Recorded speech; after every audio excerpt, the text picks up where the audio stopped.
That's pretty ugly. Would you think this is the work of an architect? Well, this, in fact, it is architectural. What I do when I get a property is I go through and I make these little bubble diagrams. And this is basically from my architectural training that I learned this. Go through and do relative shapes. Okay? You can make it, if the room is rectilinear and is longer than it is wide, then draw it kind of like a little rectilinear bubble. If a room is more square, see this one's rectilinear, that one's more square. This area where the stairs was sort of square. This bedroom here was rectilinear. These were square, and it turned out that they are, in fact, pretty square. That one was 910 by 10.9. So, first thing you do when you get to a property is begin thinking in this terms. Think about, I'm going to draw a sketch, and I really do. Here they are. This is what I take to the field. Okay. And this is just something I use to capture information, but it turns out that it's a sketch like this. The other thing that you want to be aware of when you're laying out this sketch is you want to get these dimensions the same direction. Do not measure one way one time and another way the next time. In other words, the first dimension that I always take, my protocol, is to measure perpendicular to the street as my first dimension. So if the street's out here, I measure from here to here, and then I measure from there to there. So this dimension was 15.6 and that one's 14.3. Make sense? And I have a little electronic gizmo that shoots these dimensions, and you just hold it against the wall and squeeze a button and it reads the number. And it's pretty cool. If you haven't got one, you need one. Men especially. We love toys. But you can use a tape that you just stretch and and measure any way you would. So you go through the house, defining the rooms, living room, dining room. This was an unknown room at the time, and taking the measurements. Then I also go through and I show where entries are, and I just make a little mark to show where doorways would be. See, there's a doorway there, there's a doorway there, there's one there, there's one there. Go through making little marks. The reason is because doorways don't really vary that much in terms of their size. Most doorways are either 2.6 or 3.0, 2.8 some of them. But they're usually between 2.5 and 3 feet, so there's not much that can be different. I mean, if you just kind of mark where the door is, then you should be able to put it in pretty close on an architectural plan that you develop. Does that make sense? The next thing I do is I usually go through and kind of mark where the windows are with these little boxes. I show that this one had 3 windows on it. There's a window there and a window there. Here's a bay. You can't hardly tell. It's 12 inches from here to there. And so you go through and you kind of show where the windows are. And usually I will measure and usually in a house, the windows are pretty standard. You know, if there's a window that's 24 by 46, there's probably going to be 15 of them that are 24 by 46. And so usually if you just measure one, you can say 24 by 46 standard. And then if there's an odd one, like usually there's an odd one in a bathroom or over a kitchen, that one might be 24 by 30. And you'd write 24 by 30 under there. Somehow you want to capture that information so you at least have some rough ideas about the size of the window so that when you start laying rooms out, you'll kind of know where things are, especially in an architectural plan.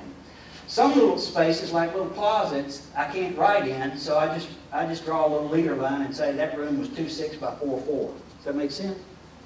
So the main thing you want to do early on is begin getting a floor plan laid out, getting a diagram, I should say. Okay?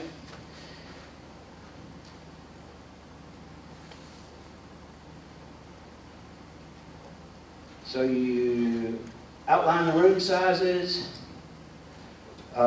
define the room sizes, define access, define the fenestration. I'll talk about that in a minute. Be consistent in your measuring. Check it. The other thing I like to do is check Google Maps. And let's go back.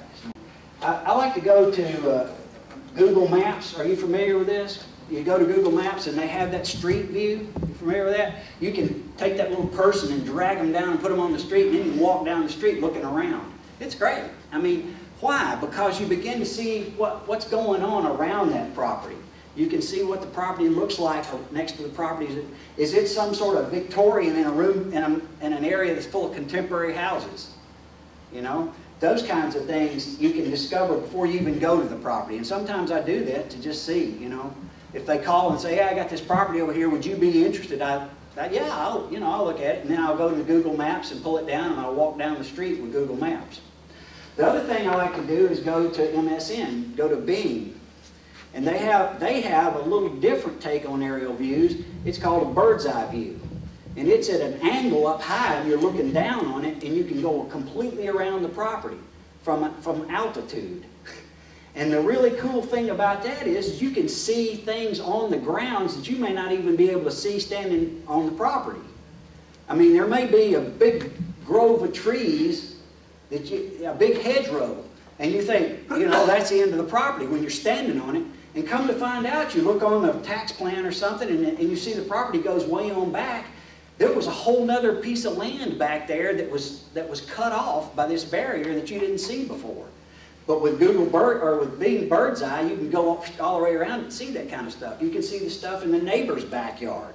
You can begin to see whether there's privacy fences. You can begin to determine a lot of things. Is there a big old pond back there that's going to be a haven for mosquitoes? All kinds of things you can see from that. Yeah, Terry? What was that site again? I've got it on a slide, and I'll get them all to you in a little bit. But I just want to reference it so I can begin tying it in. Okay? So the next thing is you want to take some pictures. They should be of significant things that you may need to remember about the property. Always, you want to picture the kitchen. You're probably going to want a picture of the electrical panel so you can remember things about it. Well, did it have fuses, for instance? What size was it? Electrical panel that's that high is a 100 amp panel. Electrical panel that's that high is a 200 amp panel. See the difference? In a picture, you can tell pretty quick whether or not you've got a 100 amp or a 200 amp panel. It may be 150, which is a little different ballgame, but they're rare. But anyway, you want a picture of the electrical panel. You may want a picture of something that's odd. In this particular house, this is a house that we did over on Delmas. This house had oriented strand board ceilings. Do you know what oriented strand board is? It's like a piece of decking, okay? But it's flakes of wood that have been shaved off and put resin on, and they squeeze it down in pressure. It's uglier than 3 coats of sin. But they had this put on the ceiling because this was a rental property, and I guess the ceilings had cracked and made a mess, and so their theory was, we'll just go in there and put this stuff up. So they, this spacing is actually 4 feet because the boards are 4 feet wide. And so they just put those boards up, and then they put these decorative things in. It was terrible. It was painted some sort of ugly orange or something. And it boiled down to, once we got into this project, that thing had a bad roof leak there. And it ended up costing us a bunch of money to get it repaired, but we didn't know that at the time. But anyway, that was a picture of some sort of finish that you may need to deal with as something you want to take. There may be doors or windows that you want pictures of for some reason. You may want a picture of how the thing's trimmed at some point. And then finally, you want to get elevations, front, back, sides, things that show where windows are, things of that nature. Does that make sense?